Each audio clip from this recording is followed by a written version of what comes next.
Hi ಎಲ್ರಿಗೂ ನಮಸ್ಕಾರ. ನಾನು ನಿಮ್ ಡಾಕ್ಟರ್ ರಂಜಿತ್ ಕುಮಾರ್, ನಿಮ್ಮ ಎಲುಬು ಮತ್ತು ಕೀಲು ತಜ್ಞ. ಇವತ್ತು ನಾವು ಫ್ರೋಸನ್ ಶೋಲ್ಡರ್ ಅಂದ್ರೆ ಏನು? ಫ್ರೋಸನ್ ಶೋಲ್ಡರ್ ಅಂದ್ರೆ ಅಡಿಸಿವ್ ಕ್ಯಾಪ್ಸುಲೈಟಿಸ್ ಅಂತ ಹೇಳ್ತೀವಿ. ಆಯ್ತಾ? ಅಂದ್ರೆ ನಮ್ಮ ಈ ಭುಜದಲ್ಲಿ ಫಸ್ಟ್ ನೋವು ಕಾಣಿಸ್ಕೊಳ್ಳುತ್ತೆ, ಆಮೇಲೆ ನೋವು ಜೊತೆಗೆ ಜಾಮ್ ಆಗುತ್ತೆ ಭುಜ.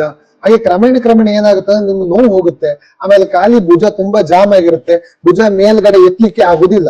ಇದನ್ನ ನಾವು ಫ್ರೋಸನ್ ಶೋಲ್ಡರ್ ಅಂತೀವಿ. ಇದು ಯಾಕೆ ಬರುತ್ತೆ? ನಾರ್ಮಲಿ ಶುಗರ್ ಪೇಷಂಟ್ ಗೆ ಫ್ರೋಸನ್ ಶೋಲ್ಡರ್ ಆಗುವಂತ ಚಾನ್ಸಸ್ ತುಂಬಾ ಜಾಸ್ತಿ ಇರುತ್ತೆ. ಅದು ಖಾಲಿ ಡಯಾಬಿಟಿಕ್ ಪೇಷಂಟ್ ಆಗಿರ್ಬೇಕಾಗಿಲ್ಲ, ಅದಲ್ಲದೆ ಕೆಲವೊಬ್ರು ಮುಂಚೆ ಬಿದ್ದಿರ್ತಾರೆ, ಆ ಹಳೆ ನೋವಾಗಿ ಉಳ್ಕೊಂಡಿರುತ್ತೆ, ಅದ್ರ ಜೊತೆಗೆ ಅವರಿಗೆ ಫ್ರೋಸನ್ ಶೋಲ್ಡರ್ ಆಗುತ್ತೆ. ಫ್ರೋಸನ್ ಶೋಲ್ಡರ್ ಆದಾಗ ಏನ್ ಟ್ರೀಟ್ಮೆಂಟ್ ತಗೋಬೇಕು? ಫಸ್ಟ್ ನಾವು ಕೆಲವೊಂದು ಮೆಡಿಸಿನ್ ಕೊಡ್ತೀವಿ, ಜೊತೆಗೆ ಫಿಸಿಯೋಥೆರಪಿ ಎಕ್ಸರ್ಸೈಸಸ್ ಎಲ್ಲ ಹೇಳ್ಕೊಡ್ತೀವಿ.